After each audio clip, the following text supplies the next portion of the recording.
Hi అండి, నమస్తే.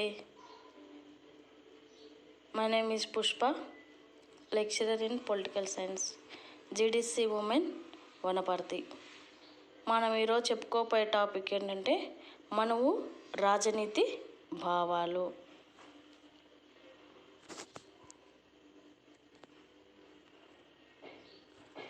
మనువు రాజనీతి శాస్త్రంలోని ప్రత్యేకమైన స్థానాన్ని సంపాదించుకోవడం అనేది జరిగిందన్నట్టు. ప్రాచీన భారత రాజనీతి తత్వశాస్త్రంలో మనువు యొక్క సేవలు అనిర్వచనీయమైనవి.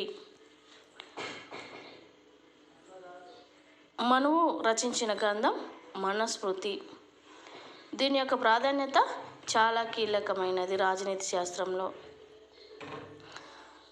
మనుస్మృతి అనేది చాలా పురాతనమైన గ్రంథం. ఇతడు ఏ సంవత్సరంలో జన్మించిండు అని మనం అనుకుంటే, అంటే పలానా కాలానికి సంబంధించిన వ్యక్తి అని అనుకుంటే, మనం క్రీస్తు శకం 200 సంవత్సరానికి చెందినవాడుగా మనం చెప్పుకోవచ్చు అన్నట్టు. అసలు మనువు ఎవరు అనే విషయానికి వస్తే, మనువు అనే వ్యక్తి వివాదాస్పందానికి సంబంధించినది. ఇది పురాతనమైన పేరుగా భావించడం అనేది జరిగింది. ఇతని మనువును మానవ జాతి పితామహుడిగా అభివర్ణించడం అనేది జరిగింది. అంతేకాకుండా ఇతడే మొదటి శాసన నిర్దేశకుడని, న్యాయశాస్త్ర కోవిదుడని చెప్పడం అనేది జరిగింది. ఇతనికి ప్రాచీన భారత చక్రవర్తి అని కూడా చెప్పవచ్చు. అంటే అతడు అంత అంటే మానవుని యొక్క మొదటి శాసన నిర్మాణకుడుగా, మానవ జాతి పితామహుడిగా, ప్రాచీన చక్రవర్తులందరికీ ఇతడు మూలంగా చెప్పడం అనేది జరుగుతుంది అన్నట్టు. నెక్స్ట్ వచ్చేసి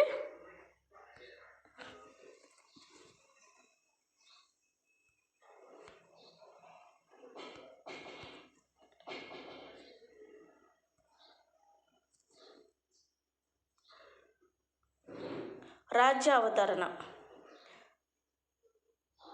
అవతరణ.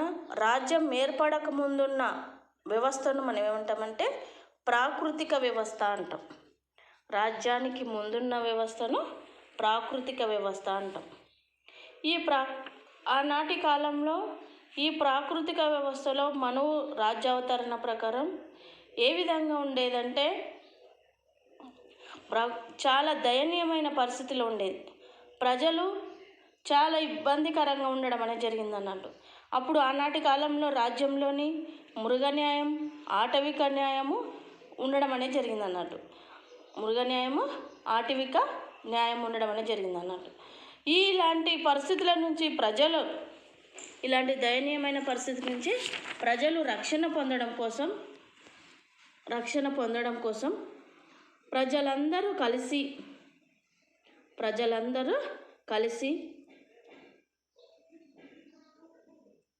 రక్షణ పొందడం కోసం ప్రజలు బ్రహ్మదేవుని దగ్గరికి వెళితే, బ్రహ్మదేవుని వేడుకోగా బ్రహ్మదేవుడు ప్రత్యక్షమై ప్రజలకు శాశ్వత రేణువులతో కూడిన భగవంతుడి రూపంలో రాజును సృష్టించాడు.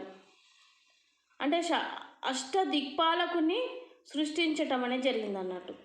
అంటే ఇలా ఇంద్రుడి వలె యముడు, తర్వాత సూర్యుడు, అగ్ని, వర్ణుడు, కుబేరుడు, ఈ విధంగా శాశ్వత రేణువులతో కూడిన భగవంతుని రూపంలో ఉన్న రాజును భూమిపైనికి పంపించడం అనేది జరిగింది అన్నట్టు.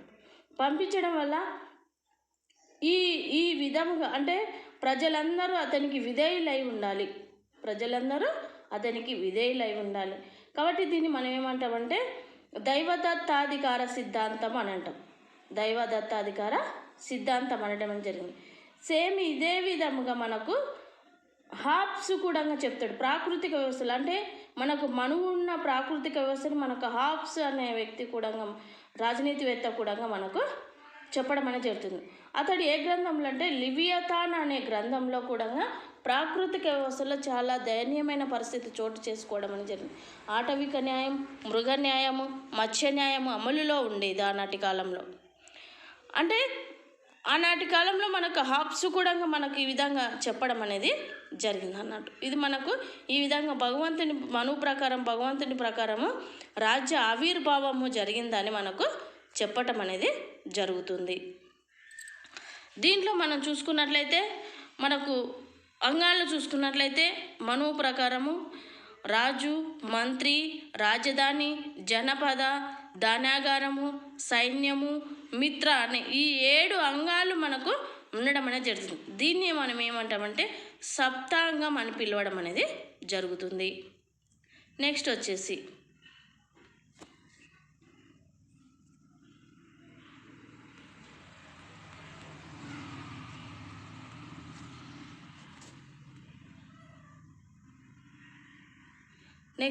మనకు మనువు వర్ణ వ్యవస్థ. మనువు ఏం చేసిందంటే సామాజిక వ్యవస్థను ఏర్పాటు చేయడం అనేది జరిగింది అన్నట్టు. ఈ సామాజిక వ్యవస్థలను ప్రజలను 4 రకాలుగా వర్గీకరించడం అనేది జరిగింది అన్నట్టు. వైదిక సూత్రాలను ఆధారంగా చేసుకొని 4 రకాలుగా వర్గీకరించడం అనేది జరిగింది అన్నట్టు. దీనిలో మనకు మొదటిది వచ్చేసి బ్రాహ్మణులు.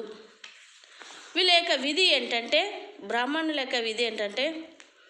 వీరు బ్రహ్మదేవుని యొక్క నోటి భాగం నుంచి ఉద్భవిస్తారు కాబట్టి వీళ్ళకు వాక్కు అభ్యసనానికి, ఉచ్చారణకు నోరే ప్రధాన కారణం కాబట్టి వీళ్ళకు వేద విద్యలు అభ్యసించే హక్కు వీళ్ళకు ఉండడం అనేది జరిగింది అన్నట్టు. అంటే ఇక్కడ ఏం చేయాలి? వీళ్ళ యొక్క వృత్తి ఏంటి? యజ్ఞాలు చేయాలి, కర్మకాండలు నిర్వర్తించాలి. కర్మకాండలు చేయడం అనేది జరగాలి. వీళ్ళు పవిత్రమైన వ్యక్తులు. సాంఘిక వ్యవస్థలో వీళ్ళకు ఉన్నతమైన స్థానాన్ని కల్పించటం అనేది జరిగింది. నెక్స్ట్ వచ్చేసి మనకు క్షత్రియులు.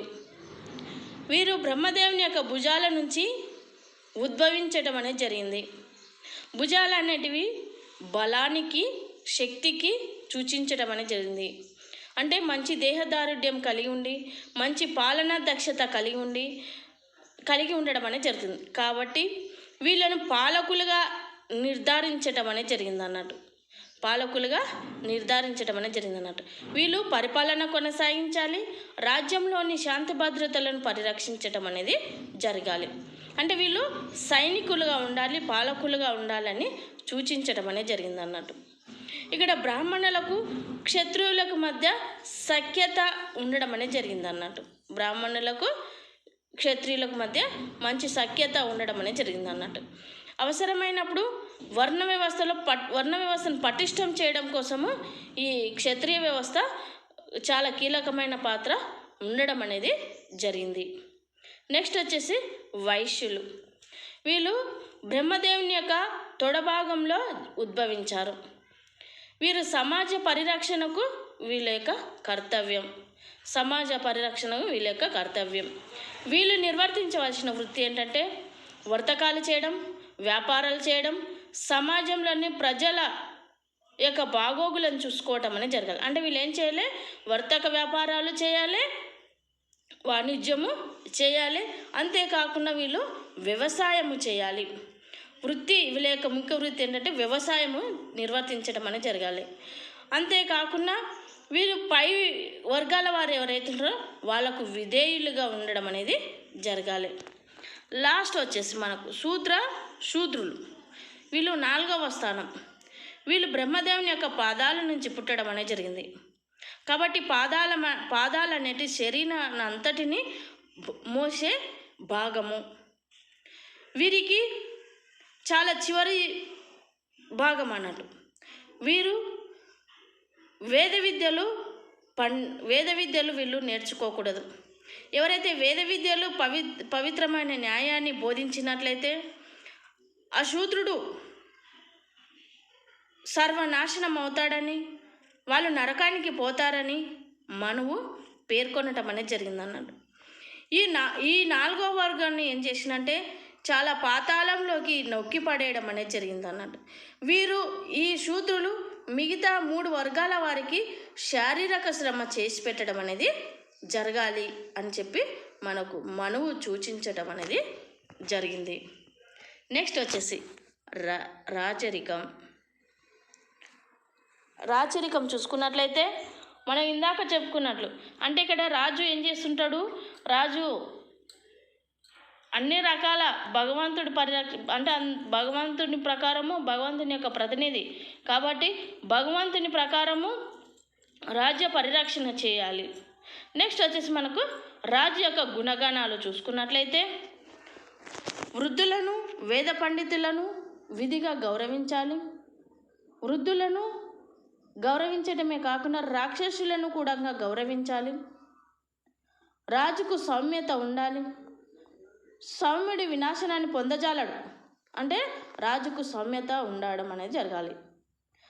అంతేకాకుండా రాజు వేద పండితులను కలవడం అనేది జరగాలి.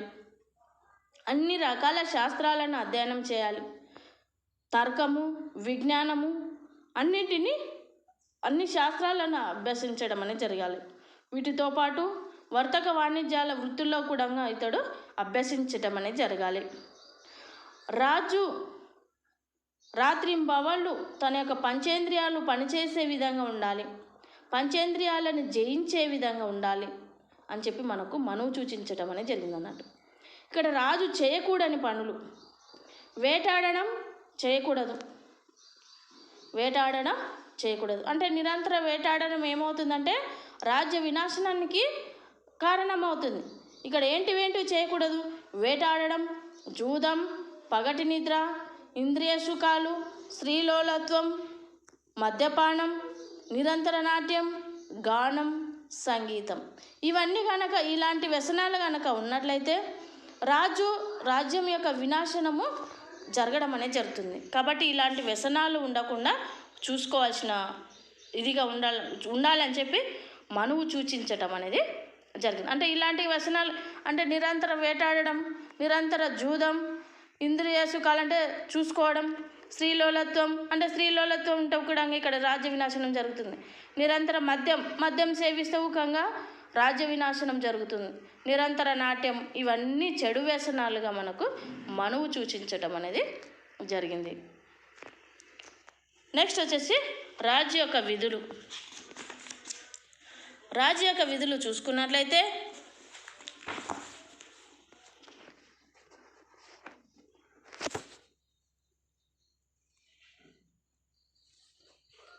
రాజుకు నిర్వర్తించే విధులు చూసుకున్నట్లయితే అష్టదిక్పాలకుడిగా ఉండడం అనేది జరిగింది. అంటే మనువు ఏం చేసిండు, రాజును అష్టదిక్పాలకుడిగా పోల్చడం అనేది జరిగింది అన్నట్టు. ఇంద్రుడి వల్లే వర్షాన్ని కురిపించి ప్రజలపై సంపదను కురిపించాలి. సూర్యకిరణాలు ఏ విధంగా అయితే భూమిపైన పడి నీటి ఆవిరిని ఏ విధంగా అయితే న్యాయబద్ధంగా స్వీకరిస్తుందో అలానే ప్రజల దగ్గర నుంచి పన్నులు న్యాయబద్ధంగా వసూలు చేయాలి. వాయుదేవుడు ప్రపంచానంతా చుట్టినట్లు ఆ విధంగా రాజ్యాన్ని ముఖంగా పరిరక్షించవలసిన బాధ్యత రాజుకు ఉంది. అదేవిధంగా యముడు మరణాన్ని విచారణ చేసి శత్రువును మిత్రువును అనకుండా ఏ విధంగా న్యాయంగా తీసుకెళ్తాడో అదేవిధంగా రాజు కూడా తమ భేదాలని లేకుండా నేరస్తులను శిక్షించాలి.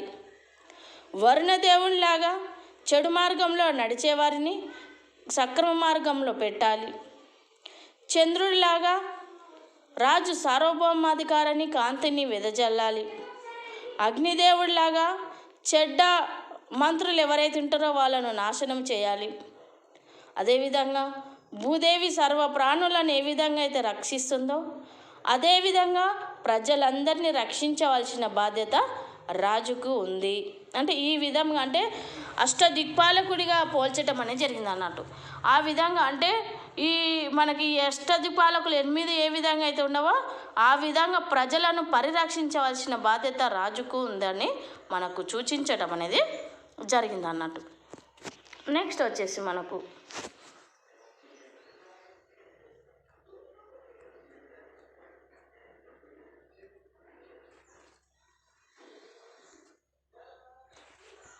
మంత్రులు, అధికారులు.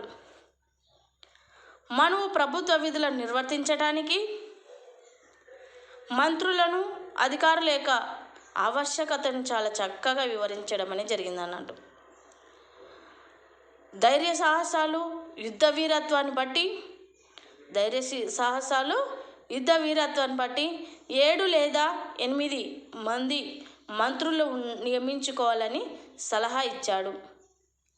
యుద్ధం, శాంతి భద్రతలు, ఆర్థిక స్థితిగతి, సాధారణ పరిపాలన, గ్రామాల విదేశాంగ విధానం విషయంలోని రాజు ప్రతిదినం కొంత సమయాన్ని వెచ్చించి వారితో సంప్రదింపులు జరపాలి. ఏదైనా కార్యాన్ని తలపెట్టాలన్నప్పుడు తప్పనిసరిగా రాజు పురోహితుని సంప్రదించాలని మనువు సూచించాడు. మిట్ట మధ్యాహ్నం కానీ, అర్ధరాత్రి కానీ అడవి ప్రాంతంలో ఏకాంతంలో సంప్రదింపులు జరపాలి. వీటికి వృద్ధులను, స్త్రీలను దూరంగా ఉంచాలి. ఎందుకంటే స్త్రీలు చంచల స్వభావం కలవాళ్ళు కాబట్టి వీళ్ళను కంపల్సరీ ఇలాంటి రహస్యాలకు దూరంగా ఉంచాలని చెప్పి మనకు మనువు సూచించడం అనేది జరిగిందన్నట్టు. అంటే ఇలా ఏమవుతుందంటే అన్నిటికీ కొందరిని సభలకు, సమావేశాలకు దూరం పెట్టడం అనేది జరిగిందన్నట్టు. అంతేకాకుండా రాజు శాసనాలను, విధానాలను రూపొందించేటప్పుడు పరిషత్ అనే శాసనసభను ఉంటుంది. దారిలో ధర్మశాసనాలు, అత్యంత మేధా సంపత్తికి ఉన్న ప్రజల ప్రజ్ఞలను, వాక్పటిమలను వాటన్నిటిని తీసుకోవాల్సి ఉండడం అనేది జరిగింది. నెక్స్ట్ వచ్చేసి మనకు దండనీతి.